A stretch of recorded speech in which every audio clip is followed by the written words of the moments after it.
పైకి కిందకి అవుతుంది. ఇంతకుముందు లేచేది కాదు, ఇప్పుడైతే లేస్తుంది.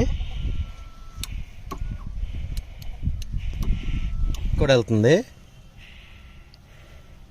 అయిపోయింది.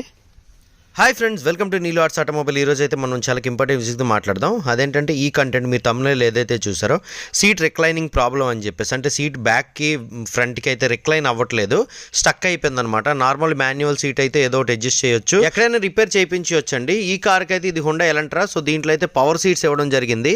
ఈ రిక్లైన్మెంట్ ప్రాబ్లం అయితే వచ్చింది. ఈ పవర్ సీట్ ఇష్యూ అనేది ఏ విధంగా సాల్వ్ చేశాను అనేది ఈ వీడియో అండి. ఈ కార్ అయితే మన దగ్గర సేల్కి వచ్చిందండి. మంచి డీల్లోనైతే ఇచ్చేస్తారు కారు. సో డిస్క్రిప్షన్లో కాంటాక్ట్ డీటెయిల్స్ అయితే ఇస్తాను, వీలైతే సంప్రదించగలరు. ఈ కార్ అయితే 2014 సెప్టెంబర్ పెట్రోల్ ఆటోమేటిక్ కార్ అండి. ఈ కార్ కి సంబంధించి కంప్లీట్ డీటెయిల్స్ తో కూడినటువంటి వీడియో త్వరలో అయితే నీలు ఆర్ట్స్ ఆటోమొబైల్ యూట్యూబ్ ఛానల్ నేనైతే పోస్ట్ చేస్తాను. నాకైతే సెడాన్ కార్స్ అంటే చాలా ఇష్టం అండి. కాకపోతే మా వీధి సందుల్లో తిరగదని ఉద్దేశంతో అయితే నేను కొనుక్కోలేదు, లేదంటే వర్ణ కొనుక్కొని ఉందనండి. అయితే మ్యాటర్ ఏం జరిగిందంటే ఈ 4.3 మీటర్స్ కార్ అనేది మా వీధి సందుల్లో ఈజీగా నేను తీసుకుని వచ్చానండి నేను నైట్. ఈ కార్ లో అయితే వెంటిలేటెడ్ పవర్ సీట్స్ అయితే ఉంటాయండి. ఆ పవర్ సీట్ గురించి బ్రదర్ చెప్పేటప్పుడు నాకు కండిషన్ అయితే చెప్పారు, ఈ కంట్రోల్స్ అయితే కదపొద్దండి అని చెప్పేసి. సో నేనైతే అదేదో మాటల్లో మర్చిపోయి ఏం చేశానంటే ఆ కంట్రోల్ రిక్లైన్మెంట్ అనేది నేను జస్ట్ తిప్పాను అనమాట. తిప్పినప్పుడు ఏం జరిగిందంటే రిక్లైన్మెంట్ ఫ్రంట్కి వచ్చి అయితే ఉండిపోయింది. అలా సీట్ అనేది ఫ్రంట్కి వచ్చి ఉండిపోవడం వల్ల 45 కిలోమీటర్లు నడిపినప్పుడు నాకు నడుము నొప్పి వచ్చిందండి. మార్నింగ్ ఎప్పుడు అవుతుందో ఈ సీట్ రిపేర్ చేసేస్తానా అని చెప్పేసి అయితే నేను కొన్ని ఇంగ్లీష్ వీడియోస్ అయితే చూశాను, ఇది ఏ విధంగా రిపేర్ చేయడం అని. తెలుగులో అయితే నాకు కనిపించలేదు, హిందీలో కూడా పెద్ద కనిపించలేదు. అందుకని చెప్పేసి నేను ఇంగ్లీష్ వీడియోలో అయితే చూశాను. అందులో కూడా పూర్తి ఇన్ఫర్మేషన్ ఇప్పుడు నేను వీడియోలో ఏదైతే మీకు చెప్తానో అంతటి ఇన్ఫర్మేషన్ అయితే లేదు. వాళ్ళకి వచ్చినటువంటి ప్రాబ్లంకి వాళ్ళు సొల్యూషన్ అయితే కనిపెట్టారు. సో మనకు వచ్చినటువంటి ప్రాబ్లం వరకు వాళ్ళకి రాకపోవడం వల్ల ఆ సొల్యూషన్ అయితే వారి దగ్గర ఉండదు. ఈ మొత్తం సొల్యూషన్ అయితే మన దగ్గర అయితే ఉంటుంది. మీరైతే వీడియోని చివరి వరకు చూడగలరు. ఫ్రెండ్స్, ఈ కార్ అయితే కీలెస్ స్టార్ట్ అండి. దీని గురించి అయితే కంప్లీట్ వీడియో అయితే చేస్తాను. దీనికి సంబంధించినటువంటి మొత్తం డీటెయిల్స్ అన్నీ కూడా. పుష్ బటన్ స్టార్ట్ అయితే ఉంటుంది ఈ కార్లోన. సో ఇదిగోండి, డోర్ తీసిన తర్వాత ఫ్రంట్ సీట్ అయితే చూశారు కదా ఏ విధంగా వచ్చి ఉండిపోయిందో. డ్రైవర్ సీట్ ఈ విధంగా ఉండిపోయిందంటే ఎంత టార్చర్ మీకు తెలిసింది. ఈ పవర్ సీట్ లో ఎన్ని ఆప్షన్స్ ఉంటాయో చెప్తాను. ఫ్రంట్ థై సపోర్ట్ కోసం అప్ అండ్ డౌన్ అయితే చేసుకోవచ్చు, బ్యాక్ సపోర్ట్ పైకి కిందకి అయితే చేసుకోవచ్చు, సీట్ హైట్ అడ్జస్ట్ చేసుకోవచ్చు. దాని తర్వాత సీట్ అనేది ఫ్రంట్ కి బ్యాక్ కి మూవ్ అవుతుంది. దాని తర్వాత రిక్లైన్మెంట్ ఉంటుంది. దాని తర్వాత పిల్లో సపోర్ట్ కూడా ఉంటుందండి దీనికి.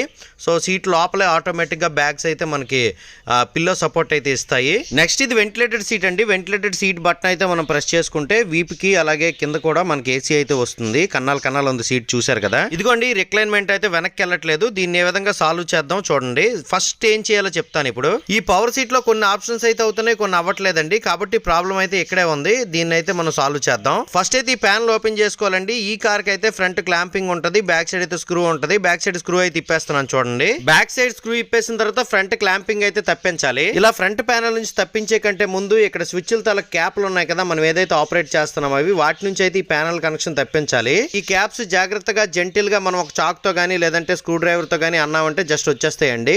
మరి సున్నితంగా హ్యాండిల్ చేయండి, హార్డ్ గా అయితే ఇరిగిపోతాయి. ఇప్పుడు ఈ ప్యానల్ బయటకు తీయాలంటే ఫ్రంట్ సైడ్ ఒక క్లాంపింగ్ ఉంటుంది, బ్యాక్ సైడ్ నుంచి మెల్లగా తప్పిస్తూ ఫ్రంట్ క్లాంపింగ్ అనేది తప్పించాలి. మీకు ఆటోమేటిక్ అర్థమైపోద్ది అక్కడ ఎలా ఇప్పాలనేది. ఇలా ప్యానల్ కు ఉన్నటువంటి క్లాంపులు అన్ని కూడా తప్పించిన తర్వాత ఇక్కడ సాకెట్ ఉంటుంది కదా, ఆ కనెక్షన్ తీసేసి ప్యానల్ బయటకు తీసేయడమేనండి. ఇలా బయటకు తీసిన తర్వాత ఆ సాకెట్ కు ఉన్నటువంటి వైరింగ్ ఏమైనా ఎలకలు కొరికిందేమో ఫస్ట్ చెక్ చేసుకోవాలి. ఈ రిక్లైన్మెంట్ కు ఉన్నటువంటి చిన్న సాకెట్ కనెక్షన్ అలాగే మొత్తం స్విచ్ గేర్ కు ఉన్నటువంటి పెద్ద సాకెట్ కనెక్షన్ ఇదంతా కూడా బాగానే ఉన్నాయండి, అక్కడ ఎలకలు ఏం కొరకలేదు.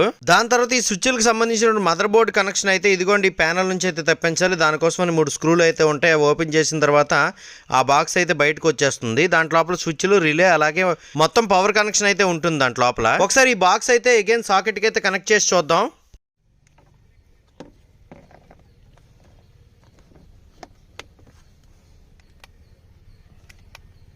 సీట్ రిక్లైన్మెంట్ అయితే పనిచేయట్లేదు, చూసారు కదా. అయితే ఇక్కడ కొన్ని ఫంక్షన్స్ అవుతున్నాయి, కొన్ని ఫంక్షన్స్ అవ్వట్లేదు. మీకు కనుక అన్ని ఫంక్షన్స్ ఆగిపోయినాయి అనేసి అంటే వెంటనే చెక్ చేసుకోవాల్సినటువంటి విషయం గురించి అయితే చూపిస్తాను. ఇక్కడ ఇదిగోండి ఫ్యూజులకు సంబంధించినటువంటి విభాగం ఉంటుంది కదా. సో దీంట్లో అయితే మీరు ఓపెన్ చేయగానే ఆ క్యాప్ మీద రాసి ఉంటుందండి సీట్ రిక్లైన్మెంట్కి సంబంధించి, సీట్ ఆపరేషన్ సంబంధించినటువంటి ఫ్యూజు ఎన్ని యాంప్స్ ఫ్యూజ్ అయితే ఉంటుందో ఆ ఫ్యూజ్ అయితే ఓపెన్ చేయాలి మీరు. ఆ క్యాప్ మీద అయితే 30 amps ఫ్యూజు సీట్ ఆపరేషన్ సంబంధించి అని చెప్పేసి రాస్తుంది. అందుకని చెప్పేసి 30 amps ఫ్యూజ్ రిమూవర్తో అయితే మనం ఓపెన్ చేస్తున్నాము. ఈ ఫ్యూజ్ రిమూవర్ ఎక్కడ ఉంటుంది కదా మీ డౌట్. ఫ్రంట్ బానెట్ ఓపెన్ చేస్తే బ్యాటరీ పక్కన ఫ్యూజ్ బాక్స్ అయితే ఉంటుంది. ఆ ఫ్యూజ్ బాక్స్లో ఆ మూలకైతే ఉంటుంది అనమాట ఫ్యూజ్ రిమూవర్ అని చెప్పేసి. ఆ క్యాప్ మీద కూడా రాసి ఉంటుంది ఫ్యూజ్ రిమూవర్ ఎక్కడ ఉంటుందో.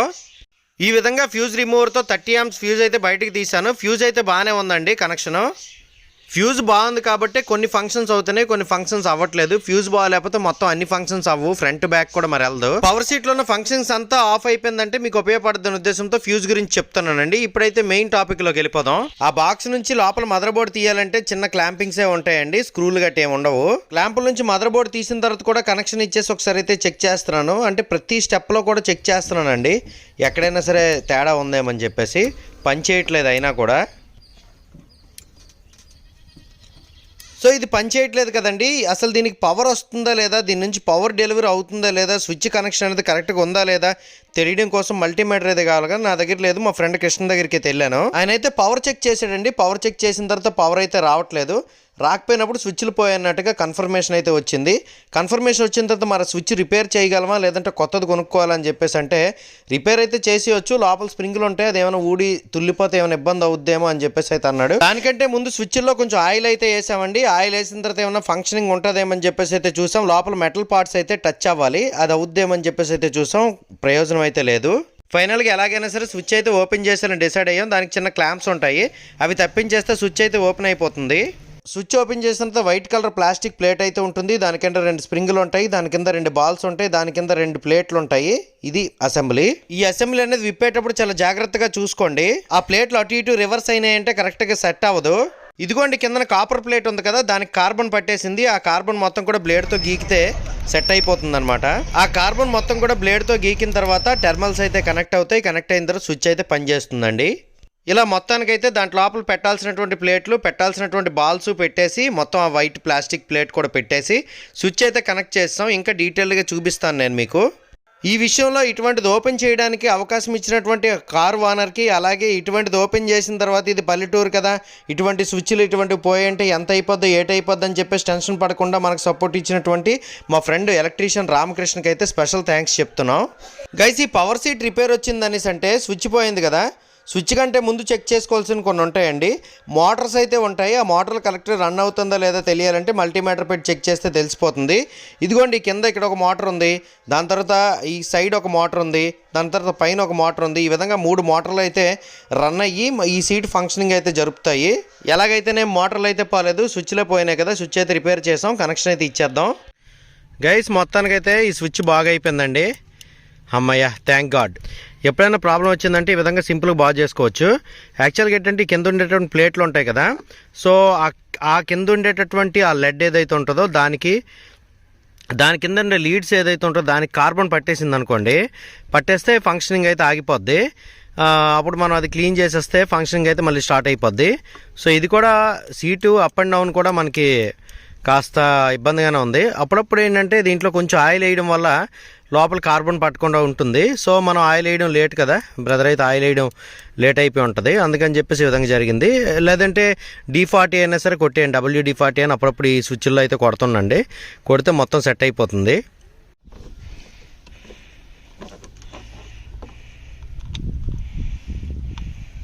ఇప్పుడు చూడండి ఫ్రంట్కి వస్తుంది, బ్యాక్ కూడా వెళ్తుంది.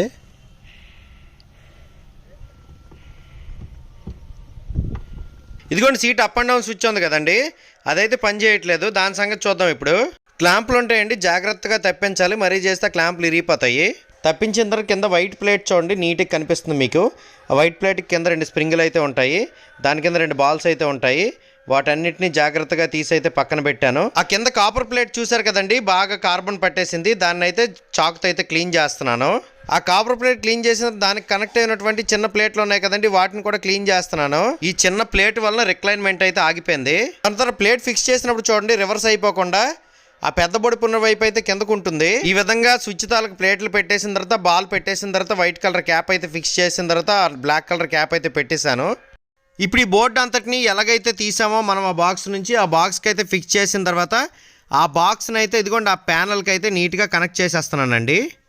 3 స్క్రూలు ఉంటాయి కదా, 3 స్క్రూలు ఫిక్స్ చేసిన తర్వాత బాక్స్ అయితే ప్యానల్కి కనెక్ట్ అయిపోతుంది. కనెక్ట్ అయిన తర్వాత సాకెట్ కనెక్షన్ అయితే నీట్గా ఇచ్చేసాను చూడండి. ఈ సాకెట్ కనెక్షన్ ఇచ్చేసిన తర్వాత ప్యానల్కి అయితే బ్యాక్ సైడ్ ఒక స్క్రూ ఉంటుంది, ఫ్రంట్ క్లాంపింగ్లోనికి అయితే దోపేసిన తర్వాత బ్యాక్ స్క్రూ బిగించేయడమేనండి.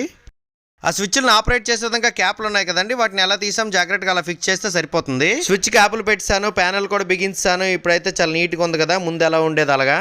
మొత్తానికి పవర్ సీట్ రెక్లైన్ ప్రాబ్లం అయితే క్లియర్ అయింది. మీకు నీట్గా అర్థమైందని అనుకుంటున్నాను. స్విచ్ ప్రాబ్లం వస్తే ఏ విధంగా షార్ట్అవుట్ చేయాలి, ఫ్యూజ్ ప్రాబ్లం వస్తే ఏ విధంగా షార్ట్అవుట్ చేయాలి, లేదంటే మోటార్లో ప్రాబ్లం వస్తే ఏ విధంగా షార్ట్అవుట్ చేయాలని చెప్పేసి అన్నిటికీ ఒకటే సొల్యూషన్. మల్టీమీటర్లో చెక్ చేశారంటే ప్రాబ్లం ఉందో లేదో మీకు అయితే అర్థమైపోతుంది అనమాట. సో ఈ వీడియో మీకు ఇన్ఫర్మేటివ్గా ఉందని అనుకుంటున్నాను. సో తెలుగులో అయితే ఇదే ఫస్ట్ వీడియో అనుకుంటాను. ఇది మీ సపోర్ట్ కనుక ఎప్పుడు ఉంటే ఇలాంటి వీడియో ఇంకా చాలా చేద్దాం.